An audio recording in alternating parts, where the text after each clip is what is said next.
All right, so quite a lot of things happened this week in Pax Day. Firstly, GeForce Now and the Epic Game Store are offering Pax Day as a playable option for those of you who are looking to play the game through those mechanisms. But then while all of that was going on, there was a outage for Steam players in the middle of the week on Wednesday, where for over 12 hours, players who use the Steam launcher version of Pax Day could not get into the game. And then there was a similar problem that went on with the Epic Game Store.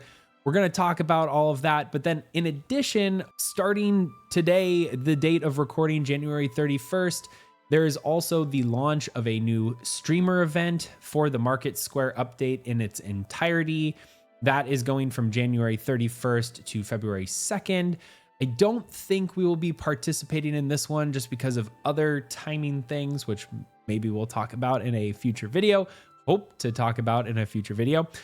But we'll be talking about all of that stuff that I just said and more in today's episode. So hello and welcome all of you amazingly professional consumers of Pax Day and Pax Day related content out there. I'm Altari, the professional gamer, and this is another episode of the PAX Friday Review, the show where we talk about all the fun, interesting, new, and exciting information that has dropped for PAX Day over the last week. Like I said, we got two new ways to play PAX Day this week. We had an outage, and we have a streamer weekend that is going on. So let's get to it. We're going to head over to playpaxday.com for some of this, and then I would imagine there's also a community post update for what exactly happened with those outages that we will go through as well. So I will see you over at playpaxday.com to start off. All right, so here we are on Pax Day's official website, and we're going to go through these things kind of rapid fire because there's a couple of them. Yes, Epic Game Store and GeForce Now are offering Pax Day for those of you who use those platforms, and they're your preferred methods of playing games or purchasing them. And with that, hopefully we do see a little bit of an increase in the player base, though with that being said, there's also kind of this stagnation period that we're in where there is kind of a gap of new content for current players. So we're going to have kind of like decreasing population plus increasing population from the new offering in the Epic Game Store. And also GeForce Now being a opportunity for people to play on other devices.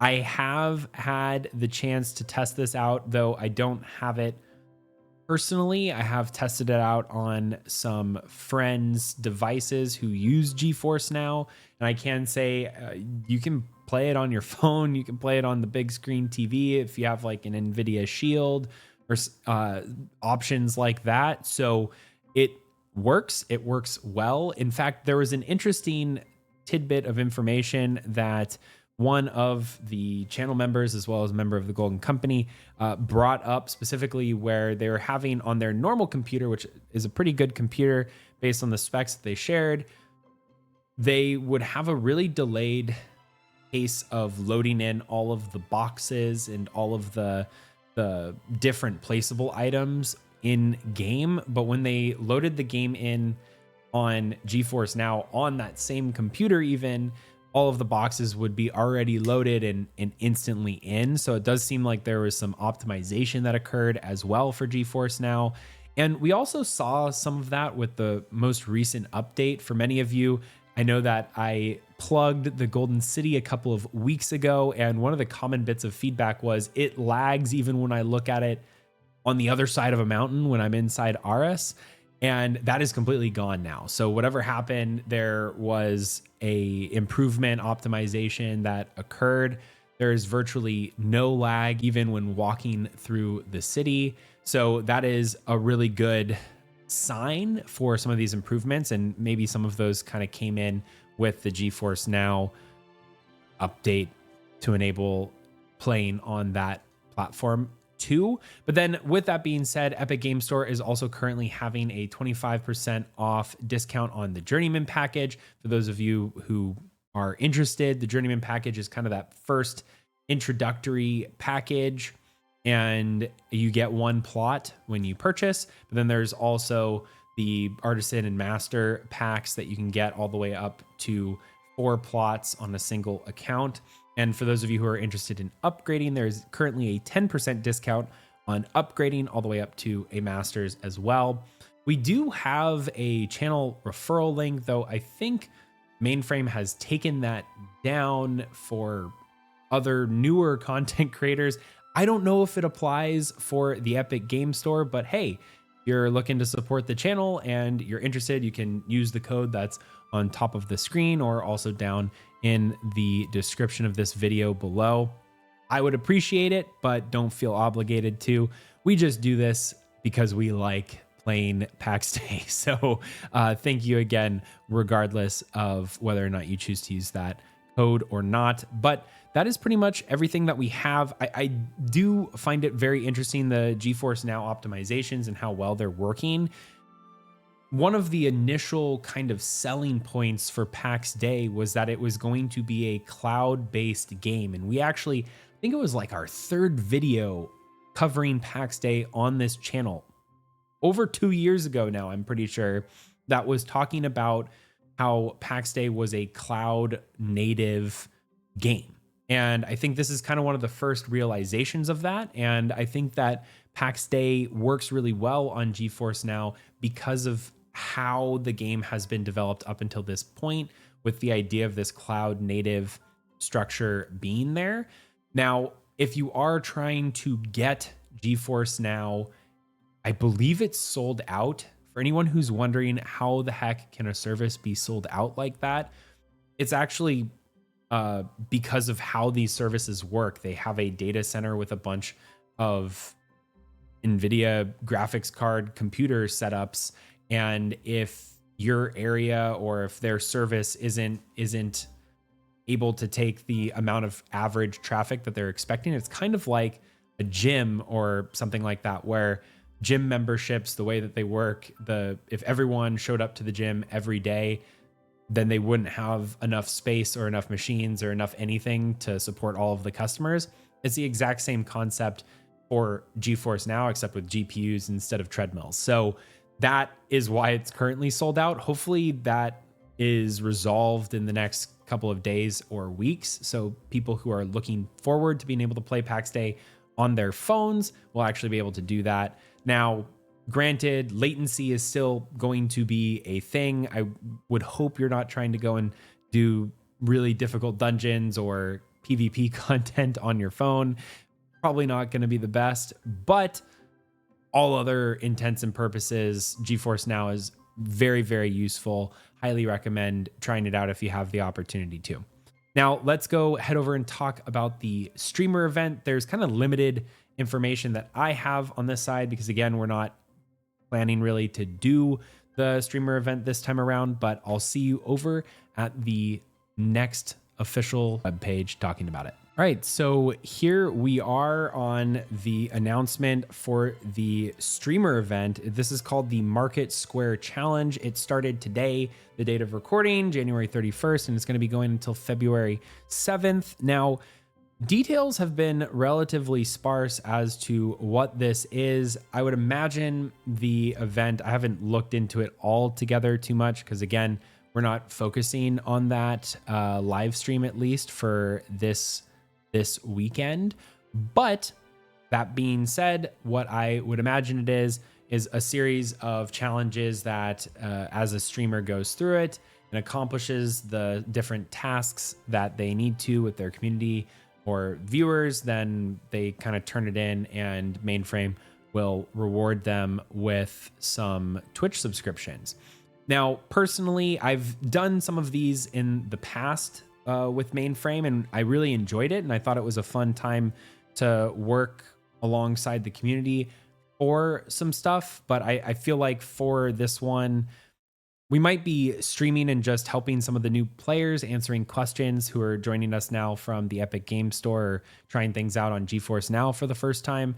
But I don't think we're really going to be participating in the Market Square Challenge. We'll let other streamers and content creators who deserve the views to take and reap in those wonderful viewerships on Twitch. But if you are kind of a newer Twitch content creator, then please do go to the website and fill in this Google Doc, and you might be selected to also join in the fun. It's a great way to build your community out on Twitch. So please do be sure over the next 7 days to be looking over at Twitch and supporting Pax Dei content creators. It's a really good opportunity to connect as a community. You really start, Pax Dei's community right now is a very tight knit and close one. So you'll start recognizing names from Discord, the official Discord, and from in-game even, and everyone kind of just enjoys hanging out and having a good time. Like I said, we might go live sometime tomorrow, which would be Saturday,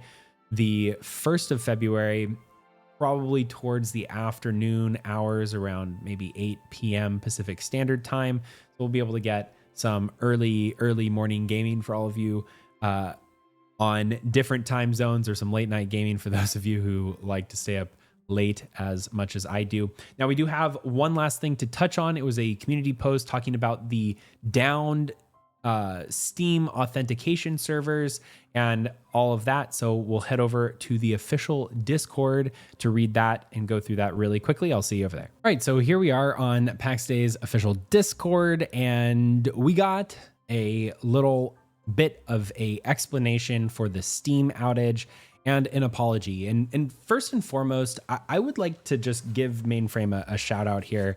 And, you know, it's not hard when you're developing a game to do it flawlessly. Like, there's always bugs, and that's just the nature of software development and game development as a whole. And it's also equally hard to say, hey, we messed up. And what basically happened, for those of you who are unaware, is for about 12 hours on Wednesday, we had an outage.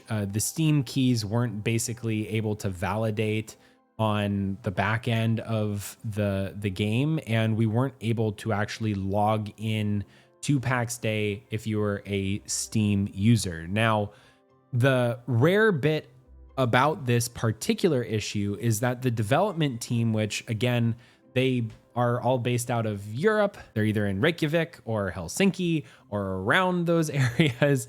And when this problem occurred, it was after they had already kind of clocked out for the day, and many of them were asleep. And I'm sure that they have someone who is assigned to monitor the servers if something goes wrong.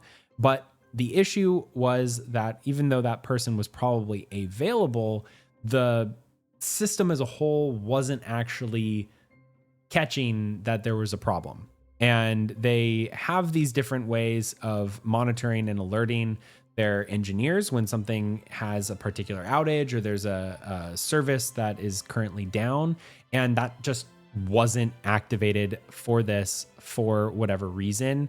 And they specifically wanted to just say an apology, but they also wanted to explain what occurred and be transparent about why this happened. And I think that's really a cool thing for a development team to do. One, to not only admit, hey, yeah, we screwed up, there was some kind of error that occurred, but then also to explain what that error was and be very open about it and say, hey, you know, honest mistakes happen. And I think that really does a good thing for kind of the positivity around the community and its relationship with the developers. So good job, Mainframe. But with that being said, they didn't have any triggered alerts for when there was this drop of service from Steam users.